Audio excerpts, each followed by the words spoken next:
Xin mến chào quý khán thính giả đã đến với kênh Lúa Vàng. Trong chuyên mục đọc truyện đêm khuya đêm nay, chúng tôi xin gửi đến quý vị truyện ngắn Ngày hắn ra tù. Quý vị thân mến, Lúa Vàng đã đọc câu chuyện này trong một duyên rất tình cờ, nay viết lại để chúng ta cùng suy ngẫm.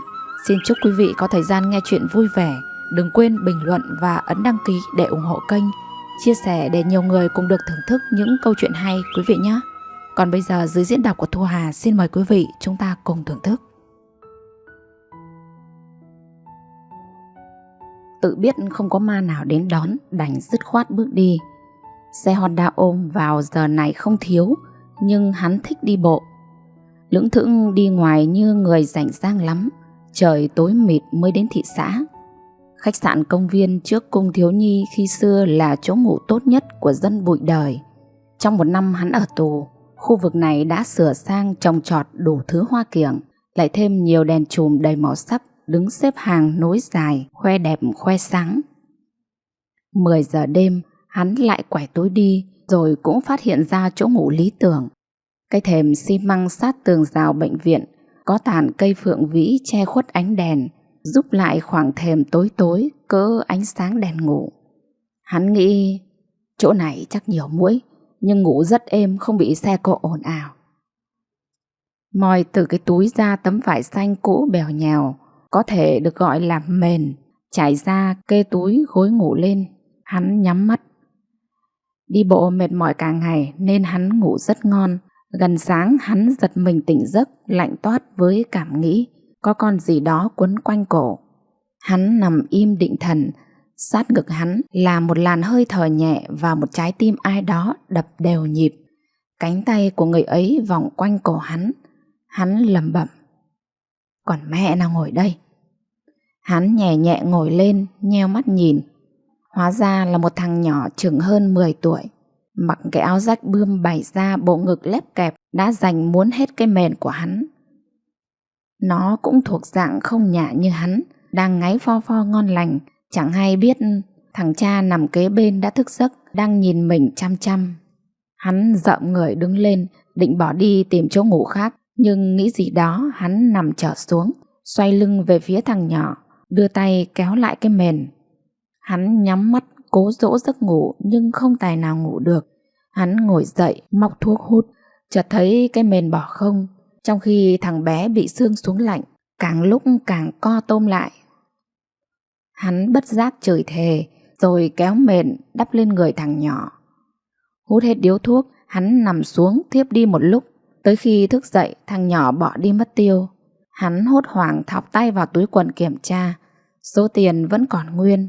Hắn thở phào xếp mền bỏ vào túi, quàng lên vai bước đi. Cả ngày hắn đi tìm việc làm nhưng không ai mướn, đành xài thật rẻ sẻn từng đồng. Xong trở lại nơi tối qua nằm ngủ.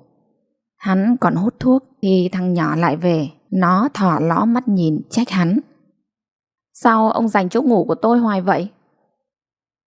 Chỗ nào là của mày? Thì đây chứ đâu. Vậy hả? Thôi để tao ngồi chơi một chút rồi đi trả chỗ cho. Thằng nhỏ thấy người đàn ông vạm vỡ nhưng có vẻ biết điều, liền tới ngồi cạnh hỏi chuyện. Bỗng nhiên hắn trút hết tâm sự với thằng nhỏ. Từ chuyện bỏ làng ra đi đến chuyện ở tù 2 lần, cả việc từng ăn ở với đàn bà lang thang, và bây giờ là không tìm được việc làm. Nghe xong thằng nhỏ phán một câu xanh dờn: dám chừng tôi là con ông lắm á. Nào, nói bậy. Hắn nạt thật sự: mày con của ai? Má tôi làm gái, gặp ông nào đó ở với bà có bầu thì đẻ ra tôi. Bà bệnh chết rồi, mấy năm trời tôi sống với bà già mù, dắt đi ăn xin lay lắt, rồi bà cũng chết luôn, còn có mình tôi à?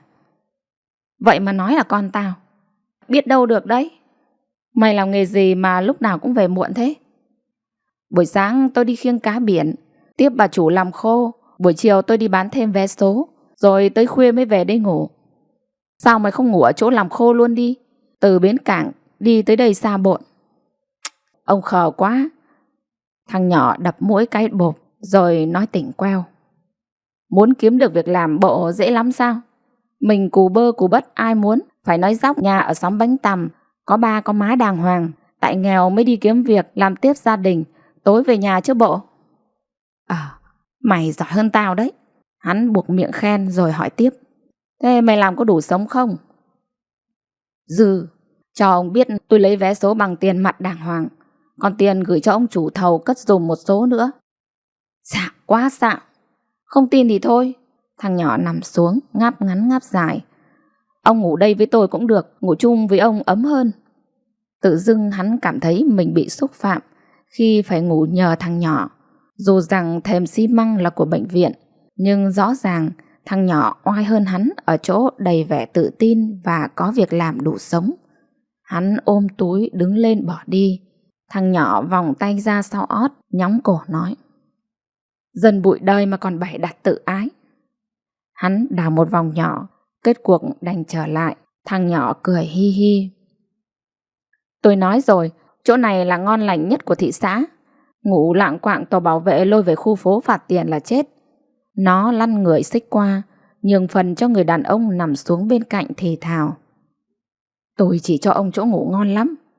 Ở đâu? Trong bệnh viện. Vô ngủ ngoài hành lang, người ta tưởng đâu mình đi nuôi bệnh, không ai thèm đuổi đâu. Hắn thở dài trong bóng tối. Sao mày không vô đó ngủ? Xúi tao gì? Tôi ghét mùi thuốc sát trùng. Tao cũng vậy. Sáng ra thằng nhỏ lại thức sớm đi trước. Hắn tiếp tục quẩn quanh với một ngày không có việc làm. Hắn không dám ăn cơm, chỉ ăn bánh mì, uống bột bọc trà đá, dành tiền cho những ngày sau. Đêm nay phố thị buồn mang theo tâm trạng hắn bắt đầu chùn ý chí, nghĩ thầm. Lúc mới ra tù còn ít tiền, giá như cứ tìm nơi nào đó gần trại giam ở lại, làm thuê làm mướn chắc có khi dễ dàng hơn. Hắn nghe sống mũi cay cay, hình như một vài giọt nước đòi rơi ra từ mắt. Hắn không kiềm giữ cơ để nó tuôn trào. Bàn tay thằng nhỏ sờ vào mắt hắn. Ngủ rồi hả? Ý trời, sao ông khóc? Chưa kiếm được việc làm phải không? Hắn gượng cười. Tao khóc hồi nào? Tại ngáp chảy nước mắt thôi. Thằng nhỏ ra vẻ sành sỏi. Má tôi nói bụi đời mà còn biết khóc là bụi đời lương thiện. Tôi khoái ông rồi đó. Ngồi dậy hưởng sái với tôi cái bánh bao này. Hắn ngồi lên sượng sùng. Mày sang quá ha. Tôi ăn sang lắm. Hỏng ăn sao đủ sức đi làm suốt ngày. Nó ngừng lời ngoạm một miếng bánh lớn, rồi nói nhẹ xèo. Ông chịu để tôi giúp, chắc sẽ tìm được việc làm thôi. Làm gì? Hắn có vẻ không tin, thờ ơ hỏi. Trước tiên ông chịu làm ba tôi nhá. Hắn lắc đầu nguậy nguậy. Ôi giời, thần tào lo chưa xong, làm sao nuôi mày? Ai bắt ông nuôi tôi nuôi ông thì có ấy. Tôi giới thiệu với bà chủ, ông là ba của tôi. Nếu được nhận vô làm khô cho bà, sức ông mạnh kiếm tiền nhiều hơn tôi là cái chắc. Làm gì? Thì khiêng cá, gỡ khô ngoài nắng, vác khô lên xe. Thằng nhỏ ngừng lời đưa tay, nắm cổ tay hắn bóp bóp. Ông bụi đời mà sao không ốm, lại khỏe còn hiền nữa chứ. 1 năm ở tù tao lao động tốt mà. Hắn tự hào khoe rồi nói tiếp. Ai mới ở tù ra mà không hiền. Có người sau khi được cải tạo thành tốt luôn. Có người hiền được vài ba bữa. Này, ông nhớ việc cần thiết là nhà mình ở xóm Bánh Tằm, vợ ông bán bún cá. Tôi còn 2 đứa em gái đang đi học. Mà ông có bộ đồ nào mới hơn bộ này không? Ngày đầu đi xin việc phải đẹp trai, ít te tua một chút. Hắn vỗ vỗ tay vào cái túi du lịch. Có, tao còn bộ mới hơn đây. Mày tên gì? Sao má mày ở xóm Bánh Tằm mà bán bún? Thì nói mẹ nó vậy. Tôi tên Tèo nghe ba. Tao chịu cách đi xin việc của mày, nhưng tao ghét có con lắm. Ở chỗ làm mày kêu tao bằng ba, ra ngoài thì xưng hô như bây giờ. Ông cả chớn chết mẹ, người ta giúp cho mà còn làm khách. Thằng Tèo nhe răng cười hì hì. Ăn bánh bao vô khát nước quá ta. Để tao mua cho. Hắn đứng lên đi lại quán, mua 2 bọc Pepsi. Thằng Tèo nhăn mặt. Chưa có việc làm mà xài sang quá vậy ba. Hắn nghiêm mặt. Mày còn kêu như vậy, tao không nói chuyện đâu. Đây là tao đãi mày, cảm ơn công giúp tao có việc làm. Biết đâu người ta không nhận thì sao? Thì kệ, coi như phá huề cái bánh bao với mày. Đêm đó hắn khó ngủ, lầm thầm nghiền ngẫm cái hoàn cảnh gia đình và địa chỉ do thằng Tèo đặt ra giúp hắn. Vóc dáng khỏe mạnh của hắn làm vừa mắt bà chủ. Hắn có việc làm, lương tháng kha khá, bèn bàn với thằng Tèo hùn nhau kiếm một chỗ trọ. Thằng Tèo đồng ý. Cái chỗ nhỏ xíu như cái hộp, ban ngày nắng nóng ngộp thở, nhưng cũng sướng hơn ngủ ở thềm rào bệnh viện. Hơn nữa ban ngày cha con nó có ở nhà đâu mà sợ nóng. Hắn và thằng Tèo có vẻ thương nhau nhiều hơn, nhưng không ai chịu bày tỏ điều đó. Nếu không phải ở chỗ làm khô mà thằng Tèo lỡ miệng kêu ba, là hắn cau mày khó chịu. Thằng Tèo không ưa cái kiểu bực bội của hắn, nên nói chuyện với hắn trống không, không ông không ba gì hết. Hắn những tưởng cuộc sống êm trôi với công việc tanh tưởi cá biển, nhưng sự đời thật không đơn giản. Tới tháng làm thứ 5 thì có chuyện xảy ra. Sáng nay mới vác cần xe cá từ tàu lên bờ, thấy xôn xao trên nhà chủ, hắn vội đi lên. Thằng Tèo đang bị bà chủ nắm áo. Bà ngoác cái miệng tô môi son đỏ chót gào lên: Nó ăn cắp bóp tiền, tôi mới để đây xoay lưng đi vô, quay ra đã mất. Có mình nó đứng đây, ai vào lấy chứ? Thằng Tèo nước mắt ngắn nước mắt dài, mũi dái lòng thòng quẹt lấy quạt để. Tôi không ăn cắp, tôi tốt nào giờ, bà chủ biết mà. Nghèo mà tốt gì mày, ba mày không biết dạy con, tao tốt với cha con mày quá, sao trả ơn vậy hả? Hắn đứng im không thanh minh, mặc cho bà chủ xỉa xói chửi không ra gì cái thằng cha là hắn. Hắn đi lại bên thằng Tèo hỏi ngọt ngào: Mày có lấy tiền của bà chủ không? Tôi thề có trời, tôi không lấy. Một bên bà chủ sang trọng nói mất, một bên là thằng con hờ bảo không lấy. Hắn còn đang lúng túng thì hai anh công an phường tới. Mỗi lần gặp công an hắn lại nhớ tới trại giam. Hắn nghĩ thằng Tèo mới hơn 10 tuổi mà đã phải chịu tiếng tù tội, sẽ ảnh hưởng tới tương lai sau này của thằng nhỏ không ít, và hằn sâu trong ký ức nó khó nguôi quên như bản thân hắn đây. Có thể nó lỡ dại một lần, nhưng làm sao nỡ để nó bị bắt khi thực bụng hắn thương nó như con. Hắn dạt đám người hiếu kỳ bu xung quanh, đi tới nước mắt hai anh công an thú tội. Tôi ăn cắp tiền của bà chủ, lỡ tay đánh rơi xuống nước, chắc là trôi ra biển mất rồi. Hắn im lặng đi theo đà đẩy của người công an, không thèm nhìn thằng Tèo đang há hốc miệng trông theo hắn. Lòng hắn nặng trĩu nhớ tới tiền án có sẵn, nhưng rồi hắn chuyển sang niềm hy vọng. Chắc chắn các anh công an sẽ tìm ra thủ phạm và mình được trả về. Thằng Tèo thấy niềm thương cảm dâng lên đầy ứ ngực. Nó tốc chạy theo, hai tay đưa về phía trước chới với, giọng nó khản đục, gào tha thiết: Ba ơi, ba bỏ con sao ba? Bất giác hắn xúc động tột cùng. Cảm giác thương yêu chạy dọc sống lưng làm ớn lạnh. Hắn giật phắt người, quay lại bằng giọng âu yếm: Con kêu ba hả Tèo? Công an đưa hắn lên xe. Thằng Tèo chạy theo luồn lách trong dòng xe cộ, hụp hử trong khói bụi sau xe. Nó chạy luôn tới trụ sở công an, lảng vảng đứng ngoài chờ mà không biết chờ cái gì. Không thể làm hơn, thằng Tèo chửi cha chửi mẹ kẻ nào ăn cắp bót tiền của bà chủ, và nó tin tưởng các chú công an sẽ bắt được thằng ăn cắp. Khoảng nửa tiếng đồng hồ sau, thằng Tèo đang ngồi dựa lưng vào tường, nhắm mắt ngủ gà ngủ gật, thì một bàn tay ai đập mạnh vào vai. Nó giật mình dụi mắt. Bà chủ nách kẹp cái bóp, đứng ngó nó cười toe toét: Đi vô lãnh ba mày ra. Cái bóp gì mang theo lúc đi tiểu, bỏ quên trong toilet mà tưởng mất, gì đáng chí quá. Vậy là ba thằng Tèo được thả. Nó nhào tới thót lên cổ ba để ba cõng nó tưng tưng trên lưng, miệng liến thoáng: Ba thấy chưa, ở hiền gặp lành mà. Bà chủ đi sát bên, đưa tặng cha con nó chút tiền với thái độ của người có lỗi. Hắn lắc đầu không nhận, vì đây chỉ là sự hiểu lầm. Thằng Tèo đột ngột dùng cả hai tay giật phắt nắm tiền, nói gọn hơ: Con cảm ơn bà chủ, tiền này cha con mình xài cả tháng đó ba. Trước hành động đường đột của thằng Tèo, hắn còn biết làm gì hơn là cảm ơn bà chủ. Rồi quay sang dạy con: Con này, thế là mất dạy quá, chắc phải cho đi học thôi. Ông nói cái gì? Thằng Tèo khom người xuống nhìn hắn hỏi gằn. Hắn lặp lại: Bà nói con phải đi học để cô giáo dạy những điều hay lẽ phải mới mong nên người. Thằng Tèo đang ngồi trên lưng đột ngột tụt xuống. Nó lặng im đi miết lên phía trước. Hắn đuổi theo nó hỏi: Sao vậy? Bộ con không muốn được đi học hả? Không quay người lại, thằng Tèo chúm chím cười trả lời: Bà không biết gì hết trơn, tôi đang khoái chứ bộ. Gió từ biển thổi lộng vào mát rượi. Hắn mỉm cười nhủ thầm: Từ đây cuộc sống sẽ sang một trang mới.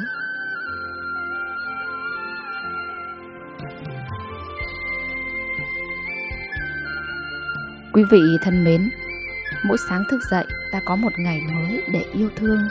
Ai có nỗ lực chuyên cần và có quyết tâm cao độ thì sẽ vượt qua mọi sóng gió cuộc đời.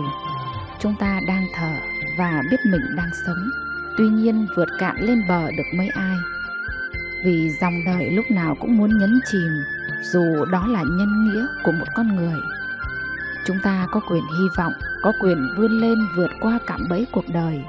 Bởi vì ngày hôm qua là quá khứ, ngày mai thì chưa đến. Hôm nay là hiện tại với những món quà ý nghĩa.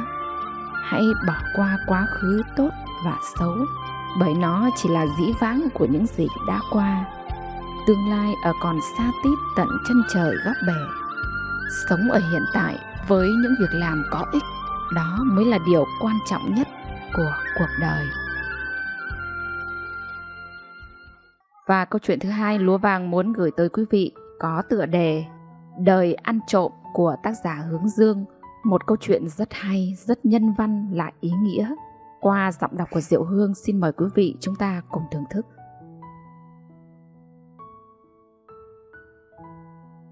Nhà hắn nằm tận ngoài bìa suối. Mới vừa rồi bà cho hắn được nhà nước xây cho căn nhà tình thương, vỏn vẹn 5 mét vuông, nên mới có chỗ chui ra chui vào. Chứ cái chòi cũ, mỗi lần đổ mưa là hai bà cháu ướt như chuột lột. Hắn là cái tên người đời đặt cho, và là kết quả của mối tình vụng trộm của mẹ hắn với một người đàn ông đã có vợ. Khi biết nhân tình đã có thai, thì người đàn ông đó quất ngựa truy phong, không nhận đó là cái thai của mình. Mẹ hắn đành về quê đẻ và bỏ hắn lại cho bà hắn nuôi, rồi biến mất dạng suốt 12 năm qua. Lúc còn trẻ, bà hắn đi nhặt ve chai để nuôi hắn. Giờ mắt bà bỗng dưng bị mờ, chỉ đủ thấy đường, chẻ củi, nấu một nồi cơm, hoặc ra vào cầm cây chổi để quét nhà. Hắn lớn lên trong sự nghèo túng đó, nên sớm trở thành một đứa trộm cắp có tiếng trong xã. Đi đến đâu hắn cũng bị người ta khinh khi ra mặt và cảnh giác hắn mọi lúc mọi nơi. Có hôm mưa to gió lớn, hắn không đi ra ngoài được, nên hai bà cháu ôm bụng đói meo. Nghề trộm cắp của hắn cũng chẳng có gì lớn lao. Vài bụi cải ngoài đồng, mấy con gà thả rông, hoặc vào quán hắn chôm một vài thứ linh tinh khi người bán hàng lơ là lúc đông khách. Rồi một hôm, bà hắn bảo không thấy đường. Có lẽ do ăn uống thiếu chất, thiếu vitamin A, nên trứng quáng gà ở mắt bà ngày càng trầm trọng. Thương bà, nhưng hắn không có khả năng để làm ra tiền, vì hắn quá nhỏ không ai thuê. Cũng chẳng ai đi rước một thằng trộm cắp vặt vào làm. Hắn suốt ngày rong ruổi ngoài đường, vừa trộm cắp vừa phá làng, nên nhiều lúc bị bọn trẻ trong xóm hè nhau đánh một trận nên thân cho bỏ ghét. Những lúc đó đau lắm, nhưng chẳng có ai đứng ra bênh hắn, vì hắn côi cút. Tối nay bà lại bị phỏng vì không thấy đường để múc cháo ra bát, làm nước cháo văng lên tay bà. Đêm đó hắn nằm suy nghĩ, hay là mình đi tìm vài quả trứng gà cho bà ăn để có chất. Hắn chợt nhớ tới cách đây vài hôm, hắn đi ngang nhà ông Tuất, có nghe tiếng gà cục tác, chứng tỏ là nó đang đẻ. Nghĩ vậy nó chờ nửa đêm sẽ mò đến nhà ông Tuất trộm vài quả trứng cho bà nó bồi dưỡng. Nửa đêm phải nói ngoài đường vắng hoe, vài tiếng chó sủa rải rác rồi im bặt. Tay hắn cầm một cái cây phòng khi bị chó tấn công, và hắn mò mẫm tìm chuồng gà nhà ông Tuất. Ở đây có một ổ gà. Hắn đưa tay sờ nhẹ vào con gà, lần tay di chuyển xuống bụng và hắn tìm trứng. Quái, sao chẳng có quả nào hết vậy? Con gà nhột nhạt đã đập cánh nhẹ và kêu lên on ót. Trong nhà con chó nghe thấy tiếng động lạ liền chạy ra sủa. Tất cả những âm thanh đó đã khiến cho hắn lo lắng lẫn sợ sệt, nên hắn bẻ cổ con gà luôn để trừ hậu họa chủ nhà thức giấc thì hắn khó thoát. Bẻ cổ gà xong, hắn túm nó vào trong áo rồi cầm cây bỏ chạy. Từ nhà ông Tuất đến nhà nó khá xa, vậy mà không hiểu nó phóng kiểu gì mà chưa đầy 10 phút đã về đến nhà. Hắn chạy tọt vào trong nghe ngóng xem có ai đi theo hắn không. May quá, chẳng có ai. Hắn cởi áo ra vắt lên đầu giường và lọ mọ đi chẻ củi bắc nước làm gà. Hắn nấu cháo nửa con, còn nửa con hắn kho mặn để ăn dần. Hắn tỉ mỉ gỡ từng miếng nạc để sang một bên cho bà, còn hắn thì gặm xương và húp nước cháo loãng. Bữa ăn đó sao mà nó ngon? Hắn buột miệng hỏi bà. Ngon không ngoại? Ngon chứ, gà ở đâu vậy? Bỗng bà thấp giọng. Đừng có bắt gà của người ta con nhé, lỡ họ bắt được đánh chết thì sao? Hắn chẳng nói gì, chỉ cười trừ, vì càng nói thì câu chuyện càng làm cho hắn lo sợ mà thôi. Còn chỗ nạc này, ngoại ăn hết luôn đi, cho nó bỏ thèm. Bà nó đưa tay của quảng tìm lấy cái đĩa thịt, còn nó thì đứng lên gom dọn để còn đi ngủ. 2 giờ sáng rồi còn gì. Rồi hắn cũng bước sang tuổi biết yêu. Nhưng ai dám yêu hắn mới được. Một thằng vừa nghèo, vừa tai tiếng trộm cắp, lại vừa vướng bận một người bà bị lòa. Nhiều lúc hắn muốn bỏ xứ đi đến một nơi nào đó thật xa để chôn vùi hết quá khứ mà làm lại cuộc đời. Nhưng bỏ bà hắn cho ai? Hắn không thể bỏ rơi bà hắn lúc này. Hắn không nỡ làm như vậy. Nhưng ở đây mình làm gì để sống? Chẳng lẽ mình đi trộm cắp mãi để sống hay sao? Xem ra thì hắn cũng sắp bước sang cái tuổi phải chịu trách nhiệm về bản thân rồi. Hắn mà trộm cắp ở tuổi chịu trách nhiệm là hắn sẽ ngồi tù đấy. Hắn nghĩ vậy và lấy làm buồn. Ở trên chỗ hắn ở, cách nhau 2 cây số, có một làng dân tộc gọi là Chơ Ro.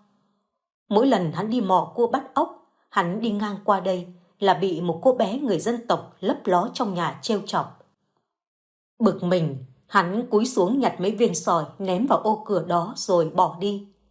Lần nào cũng thế, giết rồi cũng quen mặt luôn. Bữa nọ đi ngang qua, hắn thấy vắng vẻ nên làm bộ ghé vào xin nước uống. Cô bé mừng lắm, chạy đi rót nước, cặp mắt to tròn lúng liếng nhìn hắn tinh nghịch. Ơi, đúng là dân tộc, chẳng biết ngượng là gì. Hắn nghĩ bụng và đón nước uống từ tay cô bé. Trời, sao mà đen dữ vậy? Hắn lẩm bẩm và nhìn sang nơi khác với vẻ thất vọng. Trước đây hắn đã từng nghe ai đó nói cái câu người Chơ Ro rất thích trai người Kinh. Và thế là hắn đâm ra ngượng. Ai mà lấy ra như cột nhà cháy, ngồi gần cứ phảng phất mùi hun khói muốn buồn nôn. Nhưng phải công nhận họ có cặp mắt đen thật, to tròn, lồng nhèo rất dài và cong vút. Hắn ngồi mường tượng như thế và trả cái ly uống nước cho cô bé. Nè, bao nhiêu tuổi rồi? Hắn buột miệng hỏi vẩn vơ. Cô bé bịt miệng cười khúc khích. Moi lắm. Tiếng Kính còn chưa rảnh mà bày đặt ghẹo trai. Hắn bật cười rồi phủi đít đứng lên. Trước khi đi hắn không quên thảy cho cô bé một nụ cười khinh mạn. Trời đã bắt đầu sẩm tối. Hắn giật mình tỉnh giấc vì hắn đã ngủ quên. Số là tối hôm qua hắn thức khuya để canh trộm một bao lúa mà người ta chất ở ngoài sân. Ngồi canh mãi đến tận 3 giờ sáng, hắn mới vác được bao lúa và chạy thục mạng về nhà. Lúa này hắn đem phơi khô và mang đến nhà máy để xay ra gạo. Những lần đi xay ấy, hắn bắt gặp những ánh mắt kỳ thị nhìn hắn đầy vẻ nghi ngờ. Lại của ăn trộm, nhà nó làm gì có lúa mà cha. Những lần như thế, hắn chỉ biết cúi nhìn xuống đất vì cảm thấy ngượng. Nhưng ai cho hắn làm người tử tế đâu. Đi đến đâu hắn cũng chỉ nhận được ánh nhìn khinh miệt. Chưa ai dành cho hắn một cái nhìn thân thiện thử. Người ta chỉ biết phán xét tội lỗi của hắn, chứ có ai thấu hiểu được hoàn cảnh trộm cắp của hắn đâu. Hắn ngồi dậy thở hắt ra, rồi cũng lục đục chẻ củi nấu cơm. Đã quá giờ cơm tối, bà hắn ngồi đó, hai mắt trắng đục nhìn vào một khoảng không.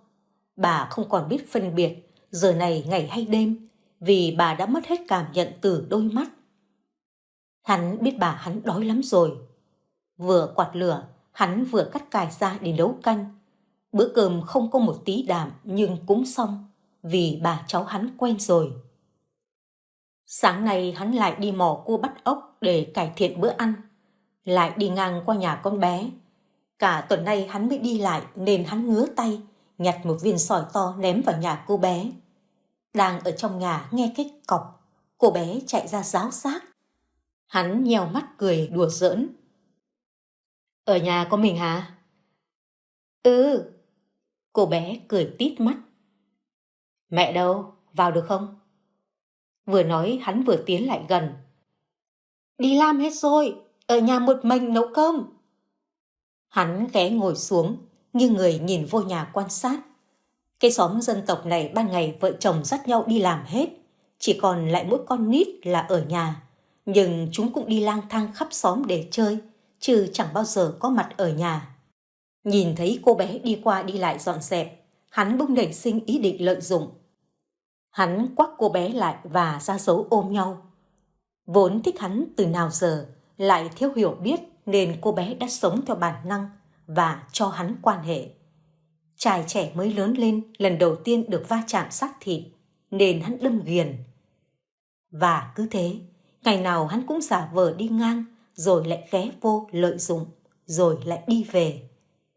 Cứ thế kéo dài cả tháng thì cô bé mang bầu và sự việc vỡ ra.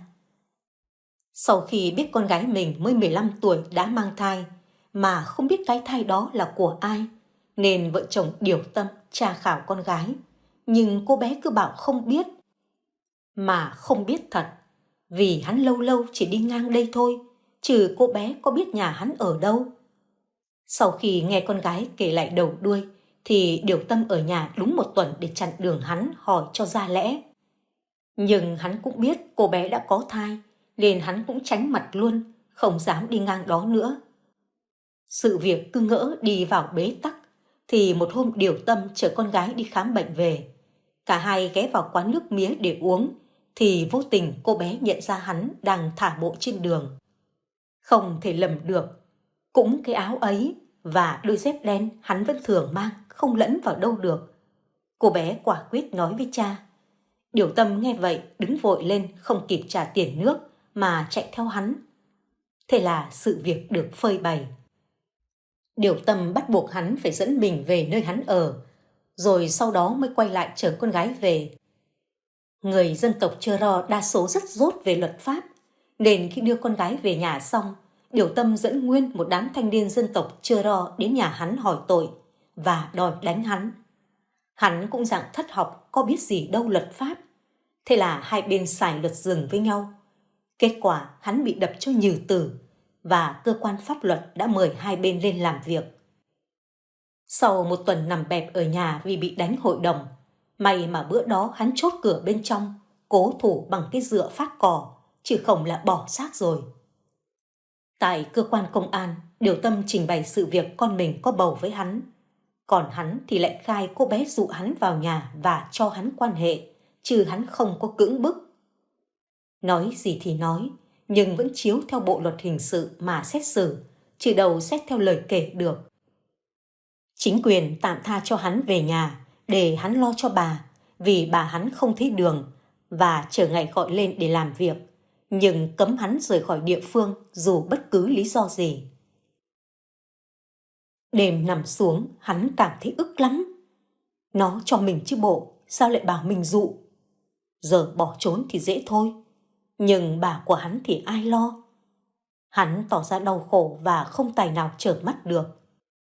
Tiếng gọi cửa thúc giục đã đánh thức hắn khi hắn đang ngủ quên. Ngồi bật dậy, nhưng hắn không vội mở cửa, mà lại nghe ngóng xem ai gọi. Mở cửa đi, tao không đánh đâu mà sợ. Hình như giọng của Điều tâm thì phải. Ông ta đến đây để làm gì? Hắn tự hỏi và bước xuống đất. Tìm tôi làm gì?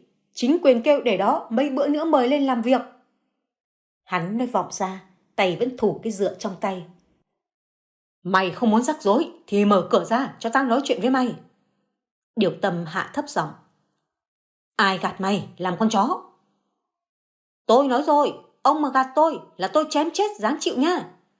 Hắn nói vọng ra. Tao thề. Hắn bước đến rất dè dặt nhưng rồi cũng mở cửa. Điều Tâm đứng trước mặt hắn, im lặng không nói gì.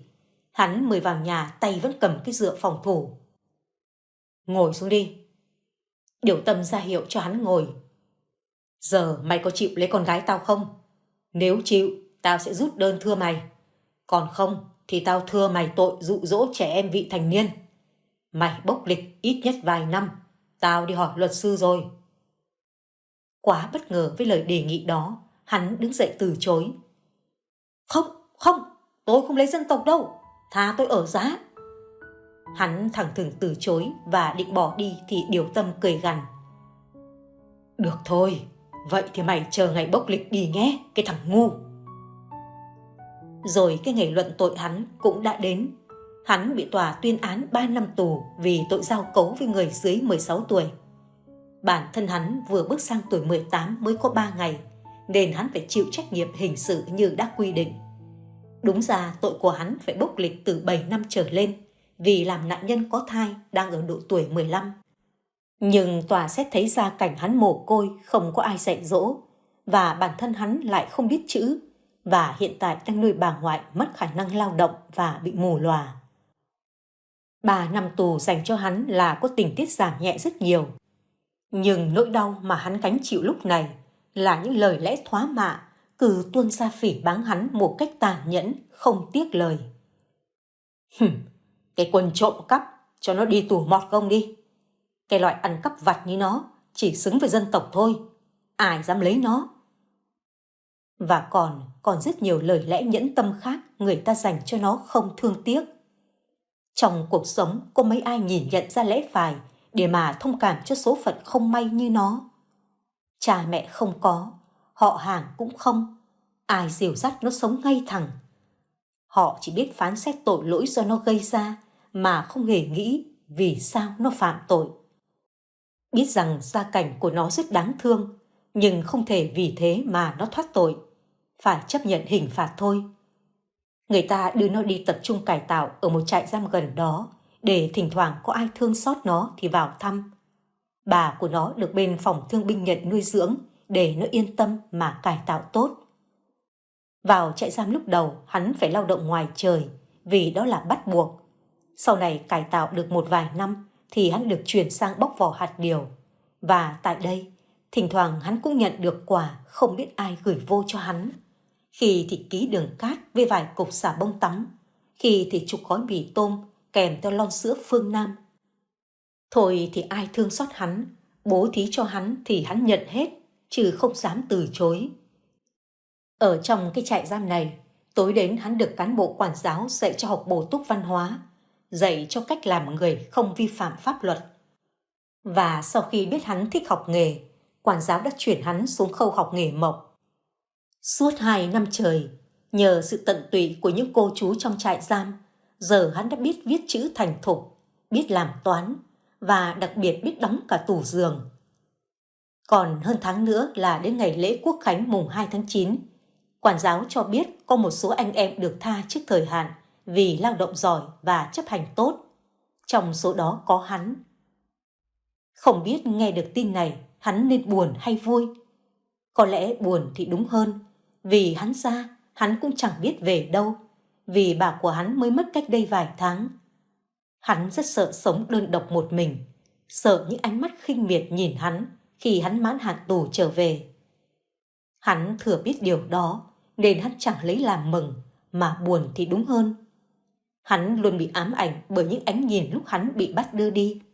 Đó là những cặp mắt khinh bỉ dành cho hắn, với lời lẽ thốt ra đầy mỉa mai cay độc. Hắn sợ lắm, sợ những cái nhìn ác ý, mặc dù giờ đây hắn không còn là hắn của ngày xưa, chỉ biết trộm cắp để sống, chỉ biết đi phá làng, quấy nhiễu thiên hạ mà thôi. Kể từ lúc hắn bước chân vào đây, hắn đã muốn đoạn tuyệt quá khứ, muốn cởi bỏ những gì đen tối nhất trong cuộc đời của hắn. Hắn học hỏi ở đây rất nhiều điều mà trước đây hắn chưa bao giờ biết. Họ dạy cho hắn biết thế nào là lòng tự trọng của bản thân, thế nào là cuộc sống tốt đẹp cần phải vươn tới, và thế nào để từ bỏ cách sống hoang dại của hắn trước đây. Giờ thì hắn đã trở thành một con người khác rồi, biết ý thức việc mình làm, biết đâu là đồng tiền trong sạch và đâu là miếng ăn không gọi là nhơ. Nhưng nói gì thì nói, hắn muốn xin ở lại trại giam để làm, vì ở đây luôn có những vòng tay thân thương đón nhận hắn, bao dung và sẵn sàng tha thứ lỗi lầm của hắn. Còn ngoài kia, ai cho hắn làm người lương thiện kia chứ? Hắn bỏ lửng câu và nhìn vào một cõi xa xăm nào đó hắn ước. Ước gì mọi người nhìn hắn bằng con mắt thân thiện có được không? Để cho hắn trở về với cuộc sống bình thường như bao nhiêu người khác, cho dù điều đó hắn đã phải trả giá gần 3 năm tù. Hắn thầm nghĩ như vậy. Tiếng bước chân quen thuộc của người quản giáo bước vào, cất tiếng gọi hắn. Ra có người thân đến gặp kìa hắn. Hắn ngơ ngác, không biết mình có nghe nhầm không, vì mình chẳng có ai là người thân cả. Hay là mẹ mình đến thăm mình? Không, chắc không phải đâu, vì bà ấy không phải là người có trách nhiệm. Vậy thì ai nhỉ? Hắn đắn đo chưa muốn đứng lên thì người quản giáo lại giục hắn. Nhanh lên, sắp hết giờ. Nói xong họ bỏ đi, còn hắn thì lục tục đi theo. Ra đến chỗ dành cho người thân thăm nuôi trò chuyện, hắn bỗng khựng lại. Quái, ai vậy? Hình như con bé ngày nào. Nó vào đây làm gì? Hắn bỗng chột dạ lo lắng sượng sùng định quay gót bỏ đi, thì hắn chợt nghe giọng người đàn ông rất quen giữ chân hắn lại. Còn mày đó, chào nó một cái rồi hãy đi. Hắn quay ngoắt lại, bắt gặp ánh mắt trẻ thơ đang nhìn hắn chăm chú. Thì ra ông Điều Tâm, còn thằng bé kia là... Hắn mấp máy đôi môi không thốt ra lời. Nếu đặt hắn vào vị trí của người ngoài để đánh giá, thì thằng bé giống hắn không sai một ly. Cũng đôi mắt một mí lúc nào cũng gườm gườm, đôi lông mày thẳng tắp nằm gọn hai bên, cộng với cái miệng lúc nào cũng trực cười như thách thức. Còn mày đó. Điều Tâm nhắc lại lần nữa. Không khí bỗng nhiên trùng xuống. Hắn đưa bàn tay thô ráp làm mộc của mình xoa lên mặt kính giao tiếp như muốn nói xin chào. Rồi hắn rụt tay lại bỏ đi.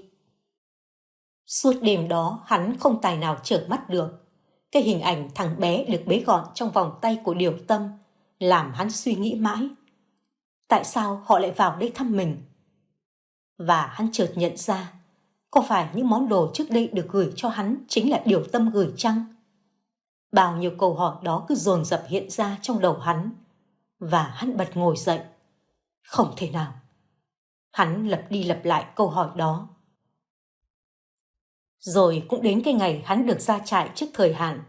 Quản giáo khuyên hắn nên trở về để hòa nhập với mọi người, vì hắn còn quá trẻ để được xét ở lại. Người ta ra về có người thân đưa đón mừng vui hớn hở, còn hắn thì một mình lầm lũi bước đi vô định mà không biết sẽ về đâu.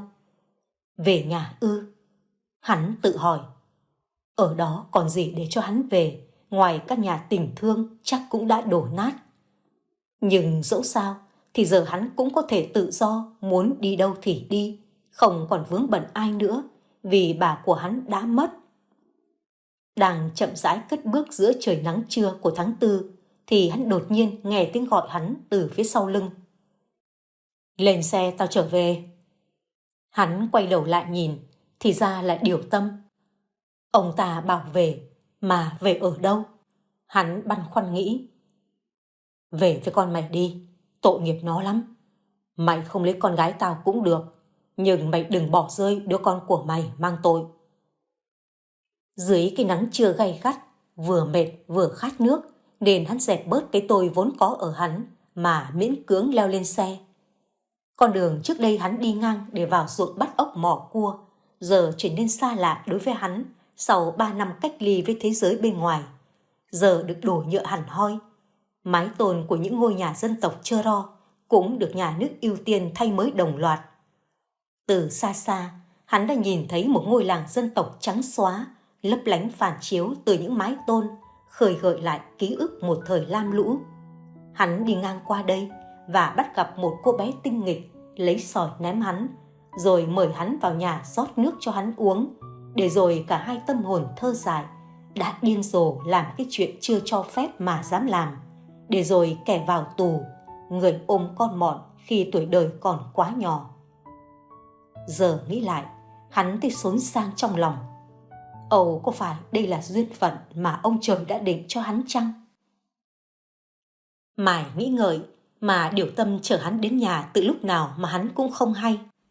Điều Tâm cho biết là do sáng nay Từ dậy về hơi trễ nên Điều Tâm không đón kịp hắn ở trại giam.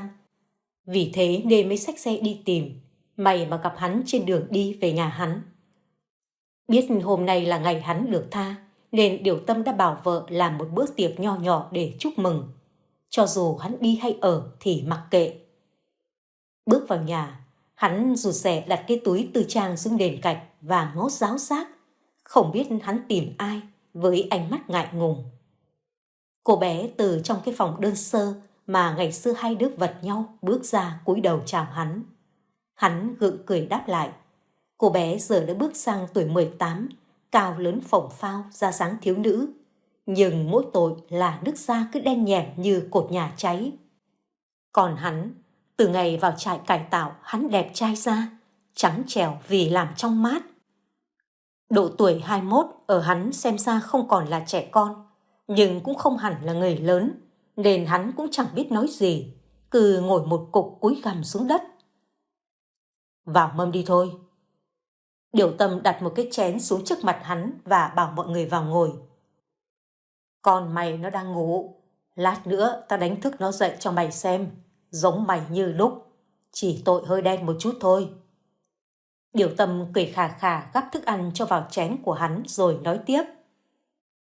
Giờ thì tao cũng nói luôn, mày không lấy con gái tao cũng được, tao không ép, vì tình cảm thì không được ép. Nhưng con mày nó không có cha thì tội nghiệp lắm. Sau này con gái tao nó phải lấy chồng vì nó còn trẻ. Lúc đó con mày nó sẽ thiếu đi tình thương của cha mẹ, và nó sẽ bất hạnh giống như mày, đúng không? Điều Tâm vừa giải thích vừa nhựa nhựa vì rượu. Tối nay ngủ lại nhà tao đi, tao cho mày suy nghĩ kỹ, rồi sáng mai đi cũng chưa muộn. Hắn ngồi đó, lâu lâu lại đưa mắt nhìn con gái Điều Tâm. Hắn so sánh. Giờ thì hắn cũng chẳng biết về đâu. Về lại chốn cũ thì hắn không chịu được những ánh nhìn soi mói. Nhà hắn giờ chắc cũng tang hoang sau 3 năm không có người ở.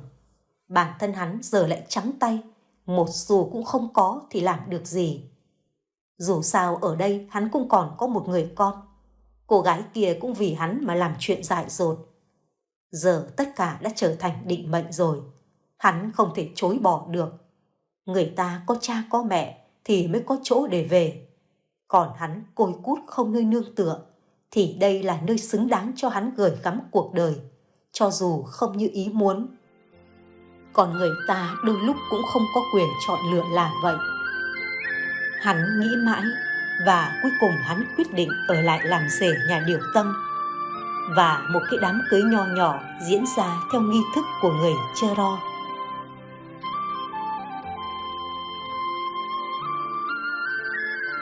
Quý vị thân mến, quý vị vừa nghe xong truyện ngắn Đời ăn trộm của tác giả Hướng Dương. Sau khi nghe xong bộ truyện này, quý vị có suy nghĩ như thế nào?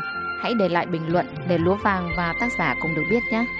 Bây giờ xin chúc quý vị có một giấc ngủ thật ngon. Xin kính chào và hẹn gặp lại quý vị.